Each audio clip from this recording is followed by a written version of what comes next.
Bienvenue Antoine, le micro, au choix.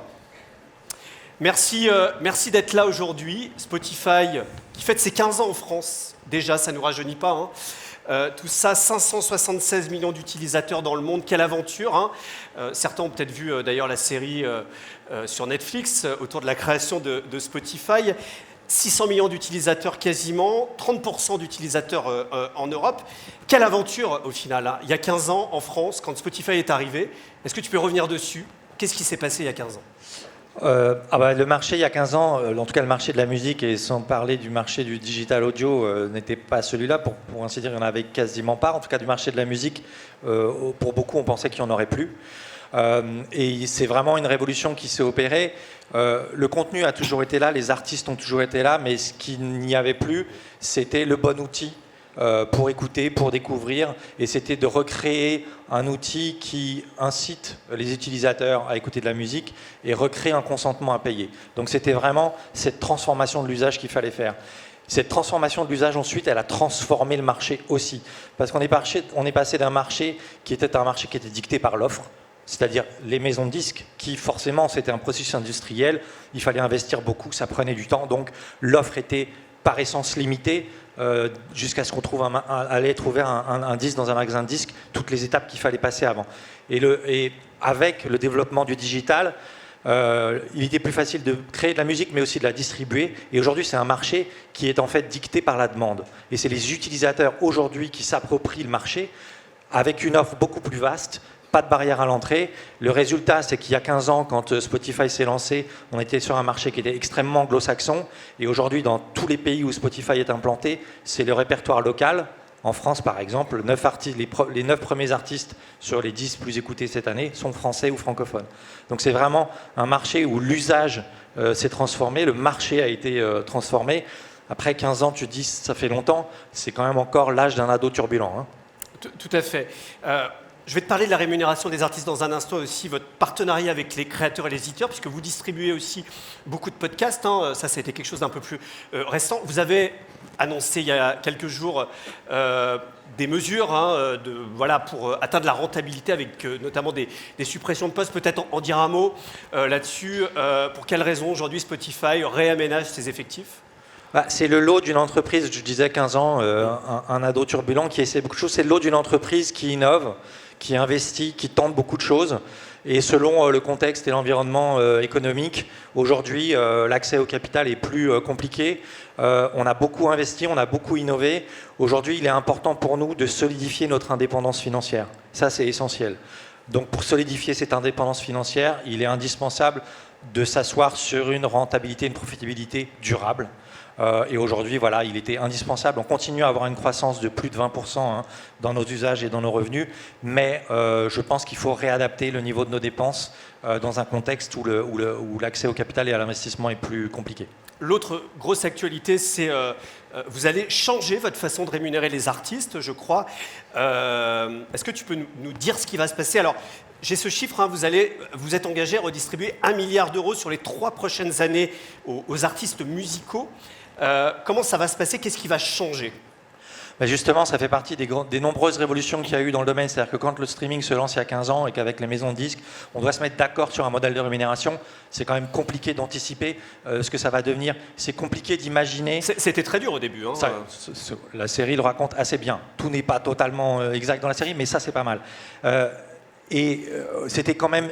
Je pense que peu de gens auraient pu imaginer que 15 ans plus tard, il y aurait plusieurs centaines de milliers de nouveaux titres qui seraient livrés dans les plateformes de streaming chaque jour. Chaque jour. Aujourd'hui, il y a chaque jour plus de titres qui sont livrés que dans une année au moment où on s'est créé. Donc forcément, plus de barrières à l'entrée, c'est formidable. Beaucoup de chance pour beaucoup de jeunes artistes de se faire découvrir, beaucoup plus d'artistes émergents qui réussissent. Mais aujourd'hui, il est important de réadapter notre système de rémunération pour mieux rémunérer les artistes professionnels ou aspirants professionnels. Donc comment ça va se passer? Du coup, il y aura certains, ceux qui font peu d'écoute auront plus de rémunération, c'est ça? En fait, on calque notre système de rémunération sur celui de plateformes qui nous ont précédés, comme YouTube ou autres. C'est-à-dire qu'il faut un minimum de paiement pour déclencher le paiement. Donc c'est quelques euros par mois en fait. En dessous de quelques euros par mois, ça ne déclenche pas encore la rémunération. Jusqu'ici, en fait, ça restait dans la caisse des distributeurs. Aujourd'hui, on va le faire remonter pour les artistes justement professionnels ou aspirants professionnels. Donc l'idée, c'est de faire remonter une partie de ces revenus pour les artistes émergents. Et ce sera meilleur pour les artistes émergents ? À partir du moment où ils atteignent un certain niveau, et 1000 écoutes, c'est un niveau assez faible quand même malgré tout, oui, ça va permettre pour les artistes qui commencent à avoir une petite notoriété d'avoir un système un peu plus rémunérateur. Vous avez fait un gros pari sur les podcasts il y a quelques années, ce n'était pas il y a 15 ans, parce qu'on ne parlait pas des podcasts de cette façon-là. D'abord, votre relation avec les éditeurs, notamment avec les radios. Aujourd'hui, vous en distribuez beaucoup. Par exemple, avec Radio France, vous êtes un des premiers distributeurs des podcasts de Radio France, je crois. Hein. Oui, et je pense qu'il était normal qu'au début, nos partenaires des radios nous regardent avec un regard un peu bizarre. Il ne fallait pas, je pense, confondre l'émetteur, le poste et l'éditeur de contenu. Et je crois que Radio France en est un excellent exemple. C'est un formidable créateur de contenu depuis toujours, et ses audiences viennent le confirmer. Et aujourd'hui, Spotify est un partenaire de Radio France. On est, j'espère, un relais de la croissance de leurs audiences sur des plus jeunes générations, puisque nous, évidemment, on touche beaucoup les jeunes. Donc je crois qu'on a bien compris avec les autres radios aussi, il n'y a pas que Radio France. Bien sûr, mais tu prenais l'exemple de Radio France. Voilà, je pense que c'est un formidable créateur et éditeur de contenu et qu'on est dans un partenariat mutuellement bénéfique. Vous distribuez aussi des podcasts statifs, vous avez créé des podcasts, vous avez une cellule podcast. Il y avait L'Heure du Monde qui est aujourd'hui diffusée sur l'ensemble des plateformes. Tu peux nous parler de cette aventure de L'Heure du Monde qui aujourd'hui, quand on voit la certification à la CPM, c'est un des premiers podcasts d'actualité. Ouais. Aujourd'hui, c'est un peu grâce à Spotify en fait. Hein. C'est d'abord grâce aux équipes du Monde et grâce au Monde. Mais oui, on est venu un peu, comme on dit, comme des seed investors sur le podcast. C'est-à-dire on est venu tôt accompagner des partenaires. Je sais que Bababam ou Paradiso sont là, par exemple. Et l'idée, c'est de travailler avec ces partenaires, de leur donner des outils et des moyens et éventuellement financiers pour se lancer dans une aventure. Après, l'idée, c'est qu'on essaye de les aider à ce qu'ils volent de leurs propres ailes. On n'a pas vocation à devenir un producteur et un propriétaire de contenu. Nous, on est un outil de diffusion largement, et après, on a un outil qui permet de trouver un modèle économique pour cela. Donc, c'est l'exemple dans le cas de L'Heure du Monde, dans d'autres podcasts qu'on a développés sur lesquels on a investi. Après, l'idée, c'est qu'on développe l'usage, on crée l'usage, et on espère que ces programmes touchent leur public et trouvent leur modèle. Le modèle de Spotify, c'est freemium. Alors, on pense beaucoup à l'abonnement qu'on paye tous les mois, mais vous avez une partie gratuite et vous êtes présent sur le marché publicitaire. Qu'est-ce que vous apportez à ce marché publicitaire ?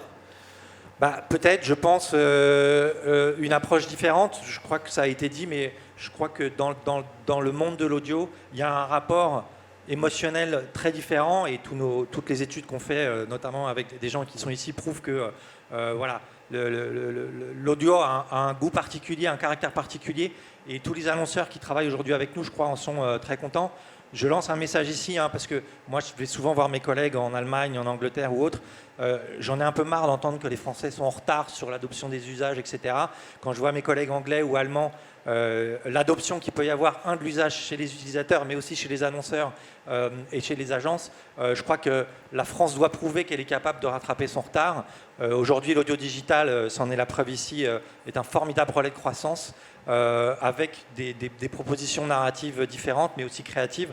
Donc j'espère qu'on saura saisir cette chance et rattraper notre retard sur nos voisins européens. On a InnovAudio ici. Comment Spotify innove au quotidien ? Alors, j'avais retenu ce chiffre quand on avait préparé.